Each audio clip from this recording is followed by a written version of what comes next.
il faut que je te raconte ce qui m'est arrivé en mer. J'ai toujours aimé passer du temps seul sur mon bateau, tu vois, c'est mon petit sanctuaire, mon petit coin de paradis. J'étais à des kilomètres de la côte, vraiment, j'avais pas de terre à l'horizon. J'étais là avec la petite musique chill, le petit barbecue, j'étais en train de contempler l'horizon. Et c'est pas à l'horizon, je vois une espèce de forme, mais je sais pas ce que c'est, une énorme forme, mais un énorme mur qui flotte, je comprends pas ce que c'est. Je me dis, je sais pas, c'est peut-être un cargo qui passe par là, il y a peut-être une route maritime qui passe ici, donc j'y prête pas plus attention que ça. Sauf qu'au fur et à mesure, je me rapproche, donc je coupe ma musique, tu vois, j'enlève mon casque et tout, et j'essaye de voir ce que c'est. Et je me rends compte que c'est un bateau de croisière, mais pas un simple bateau de croisière, un bateau de croisière, mais vraiment vieux, il fait tout rouiller, les cheminées elles sont cassées, il y a de la rouille partout, je vois les fenêtres elles sont cassées, il est à moitié en train de pencher, et il y a pas un bruit, il y a pas une lumière dessus. Et je me rends compte que ce bateau, on dirait qu'il est abandonné en fait, on dirait qu'il dérive comme ça et qu'il y a personne dessus, il y a aucun passager, juste un bateau de croisière qui dérive, mais vraiment depuis des années, il est complètement rouillé. Donc qu'est-ce que je fais moi tout naturellement, j'appelle les gardes-côtes et je leur dis la situation, voilà, devant moi il y a un bateau de croisière complètement abandonné qui dérive, donc faudrait peut-être l'arrêter parce que ça peut être dangereux. Sauf que quand je dis ça, il y a aucune réponse, j'entends juste un grésillement bizarre. Et puis là à ce moment-là, mon moteur il s'arrête, j'essaye de le redémarrer, mais sauf qu'il se passe rien du tout, il repart pas du tout mon moteur. Et je suis comme attiré par ce vieux bateau qui flotte. Je m'approche de plus en plus et je distingue ces cheminées mais vraiment complètement cassées,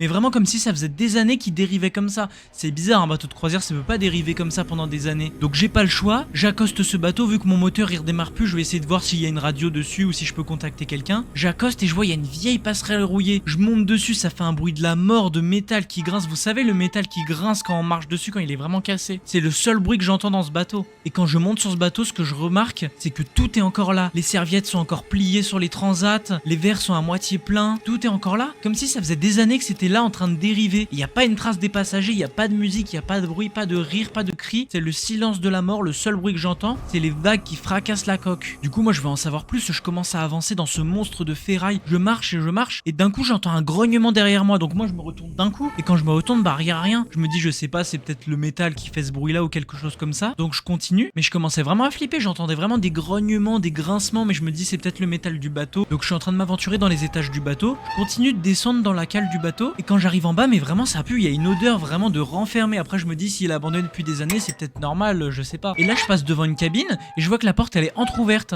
Donc je pousse la porte et tout est encore là. Les affaires de la famille, la valise elle est ouverte, il y a un livre qui est ouvert, mais tout est encore là. J'essaye de comprendre moi qu'est-ce qui se passe, je prends des photos pour avoir des preuves et tout ça. Bien sûr je peux contacter personne, je suis en pleine mer, j'ai pas de réseau. J'étais vraiment fasciné parce que je voyais tout était encore là, les tasses de café étaient encore remplies, il y avait des vêtements qui étaient dans la penderie, les valises qui étaient encore ouvertes, mais tout était là comme s'ils avaient disparu comme ça, du jour au lendemain. Donc moi je continue à m'avancer, de cabine en cabine, je vois que tout est encore là, tout est ouvert, comme si c'était parti dans la précipitation, mais tout est encore posé. Sauf que d'un coup, dans un détour, quand je marchais dans un couloir, derrière moi j'entends des bruits de pas qui partent en arrière en courant, comme s'ils me fuyaient. Et je me dis, mais je suis censé être tout seul dans ce bateau, j'ai croisé personne, j'ai appelé plusieurs fois s'il y avait quelqu'un, il y avait personne, je suis censé être tout seul, je comprends pas. Donc là je vous avoue, j'ai pris l'escalier, j'ai tapé un sprint, je suis monté tout en haut où j'étais à la base, par où j'étais rentré, je me précipite vers la sortie, sauf que je m'apprêtais à sortir, mais j'ai envie d'en savoir plus, c'est pas normal un bateau de croisière qui flotte comme ça. Donc je continue mon exploration. Je suis arrivé dans le hall principal, c'était majestueux, mais quand je vous dis super beau, il y avait un escalier en bois qui était super bien conservé, un qui montait à l'étage supérieur, un qui montait à l'étage inférieur, et c'était d'une beauté pour un bateau de croisière abandonné. Et d'un coup je me tourne sur le côté et je vois il y a un tableau au mur, un beau tableau qui représente un paysage de fou, et sur le tableau il y a des traces de sang. Et là je recommence à stresser, je me dis mais c'est quoi ça, c'est pas possible. Et à l'étage supérieur je vois il y a une petite lumière qui clignote, je me dis il y a pas de lumière normalement sur ce bateau. Et là à l'étage je vois une petite lumière qui clignote, donc je décide d'aller voir, j'entends des grognements, je commence vraiment à stresser, tu vois, j'ai envie d'en avoir le cœur net, je me rapproche de ce grognement. Donc là je vois la cabine où il y a la lumière, je pousse la porte, je fais un pas en avant et je vois un homme avec les yeux noirs qui est transformé à moitié en zombie, j'arrive pas trop à décrire ce que c'est. Il me regarde droit dans les yeux, je suis immobile, je le fixe, j'arrive plus à bouger, je suis en panique totale, je suis comme paralysé, impossible de faire un mouvement. Et là d'un coup je sens une main qui se pose sur mon épaule comme ça. Donc moi je file, je me retourne d'un coup et c'était une femme avec les yeux noirs exactement comme le monstre. Et là j'étais en panique totale. Et elle arrive à me parler, elle m'explique qu'il y a un virus qui a éclaté sur ce bateau et qu'ils se sont tous transformés comme ça et qu'ils se sont tous auto-tués. Elle me dit cours et ne t'arrête jamais. Je me mets à courir dans tout le bateau de croisière, j'entends des bruits de partout comme si ça descendait de partout.